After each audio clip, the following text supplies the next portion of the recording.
இரினும் மேலான தாய் தமிழ் உறவுகளே, இதுவரையில் உணர்ச்சி மிக்க பல பேச்சுக்களை நீங்கள் கேட்டிருப்பீர்கள்.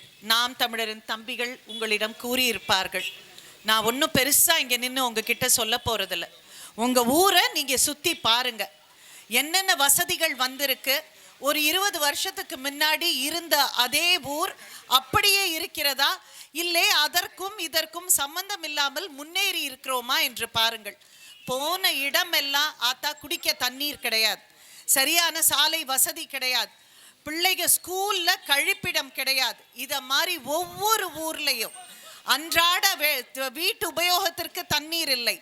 பெரிய விஷயங்கள் வேளாண்மைக்கு தண்ணி இல்லை. இதெல்லாம் ஒரு பக்கம் இருக்கு, பெரிய விஷயங்கள் ஒரு பக்கம் இருக்கு. சராசரி சாமானியனுடைய வாழ்க்கையில் என்னவாறு மாற்றங்கள் நிகழ்ந்திருக்கிறதுன்னு நீங்க யோசிச்சு பாருங்க. நீங்க போறீங்க, வேலைக்கு போறீங்க, வரீங்க, தெருக்கள் எப்படி இருக்கு, உங்க கிராமங்கள்ல சாலைகள் எப்படி இருக்கு, பெண்கள் பாதுகாப்பாக இருக்கிறார்களா, குடிநீர் தேவை பூர்த்தி செய்யப்பட்டுள்ளதா, பைப் இருக்கு, தண்ணி வரல, வேளாண்மை என் நிலையில் இருக்கிறது. வேளாண்மை நல்ல நிலையில் இருந்திருந்தா நம்மையே ஊர் விட்டு ஊர் போகணும் வேலை பார்க்கறதுக்கு, தொழில் பார்க்கறதுக்கு. நல்ல தரமான மருத்துவமனை இருக்கா, மருத்துவமனை வளாகம் இருக்கிறது, மருத்துவர்கள் இல்லை. பள்ளிக்கூடங்கள் இருக்கின்றன, கழிப்பிடம் இல்லை. பிள்ளை காலையில் 8ல இருந்து சாயங்காலம் 5 மணி வரைக்கும் அந்த பள்ளிக்கூடத்தில் அந்த பிள்ளை இருக்கணும். நல்ல தரமான டெக்னிக்கல் கல்லூரிகள் இருக்கிறதா, கிடையாது. ஒரு நர்சிங் கல்லூரி இருக்கா, அதுவும் கிடையாது. இப்போ உங்கள் பேருந்து நிலையங்கள் எப்படி இருக்கு யோசிச்சு பாருங்க. முதுகுளத்தூர்ல ரயில் நிலையம் இருக்கா? எதை வச்சு நீங்க இதை தொகுதின்னு நீங்க சொல்ல முடியும்? ரயில் நிலையம் இருக்கா? எத்தனை தொகுதிகள், 4000 சொச்சம் தொகுதிகள் இருக்கு இந்த நாட்டில். ஆனால் முதுகுளத்தூருக்கு ரயில் நிலையம் கிடையாது. பெரிய பேச்சுக்கள் நம்ம பேசணும்னா காவிரி குடிநீர் திட்டமும் முல்லை பெரியார் தண்ணீர் திட்டமும் எல்லாத்தையும் நம்ம பேசணும். அந்த அளவுக்கே நான் போகல. ஒரு சராசரி சாமானியனுடைய அன்றாட வாழ்க்கை எப்படி இருக்கு உணருங்கள். சுத்தி சுத்தி டாஸ்மாக் வந்தது தான் டெவலப்மெண்ட். ஒவ்வொரு ஊருக்கும் நான் போறேன், அங்க இருக்கிற பெண்கள் கண்ணீரோடு சொல்லுகிறார்கள், அதான் இந்த டாஸ்மாக் மூடிரு, கள்ளுக்கு தடை, அது ஒரு தொழில், கள்ளுக்கு தடை. கள்ளினால் இறந்தவன் கிடையாது, டாஸ்மாக்கினால் ஆக்சிடென்ட்னாலையும் விபத்துக்கள்னாலையும் உங்களுக்கு வர உடல் உபாதைகள்னாலையும் இறந்தவர்கள் இருக்கிறார்கள். குடும்பம் கலைகிறது, மனநோய் நோயாளிகள் ஆகிறார்கள். அப்புறம் ஏன் டாஸ்மாக்? டாஸ்மாக்கு மாத்திரம் எங்கிருந்து பணம் வருது? நீங்க தான் கொடுக்குறீங்க.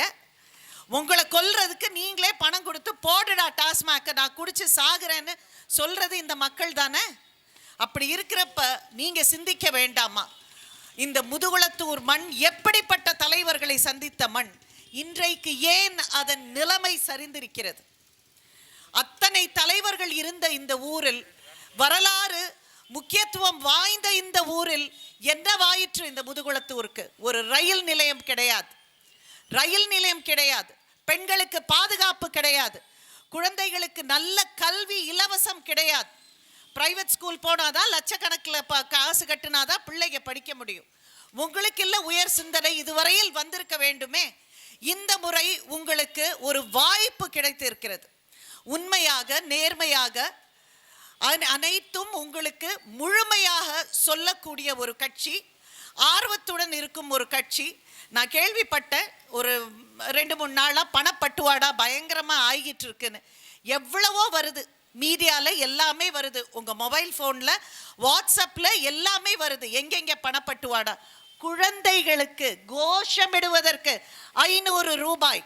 நம்மளை பிச்சைக்காரங்களாக்குனது வேற விஷயம், கையேந்த வச்சது வேற விஷயம். வருங்கால சந்ததியினர் 6 வயசு குழந்தை, 8 வயசு குழந்தை, 10 வயசு குழந்தை கையில் 500 ரூபா திணிச்சு கோஷம் போடுன்றாங்க. இது ஒரு சமுதாயமாக முதுகுளத்தூருக்கு இது ஒரு அவமானம், இது அவமானம். குழந்தைகளை நம்ம போய் கையேந்த கற்றுக் கொடுக்கலாமா? வீரமாக கம்பீரமாக தலை நிமிர்ந்து வாழ வேண்டியவர்கள் நாம். முதுகுளத்தூர் மண்ணின் மக்கள் தலை நிமிர்ந்து வாழ வேண்டாமா? எப்படிப்பட்ட வரலாறு, எப்படிப்பட்ட தலைவர்கள்? நம் பிள்ளைகள் கையேந்த வேண்டுமா? யோசிங்க. நீங்க யோசிங்க, எப்படி மாத்தி மாத்தி சில கட்சிகளுக்கு நம்ம ஓட்டை போட்டு என்ன நிலைமைக்கு நம்ம பிள்ளைய கையேந்திர நிலைமைக்கு கொண்டு வந்து வச்சிருக்காங்க. இம்முறை சிந்தியுங்கள், நியாயத்திற்கு உங்க வாக்கை செலுத்துங்கள், உண்மைக்கு உங்கள் வாக்கை செலுத்துங்கள், உங்கள் ஊரின் நலனில் அக்கறை கொண்டவர்களுக்கு செலுத்துங்கள். அண்ணன் செந்தமிழன் சீமானின் கரங்களை வலுப்படுத்துங்கள். நான் உங்கள் வெற்றி வேட்பாளர், நாம் தமிழர் கட்சியின் வேட்பாளர் மருத்துவ பேராசிரியர் டாக்டர் சந்திரபிரபா. நன்றி, வணக்கம். நாம் தமிழர்.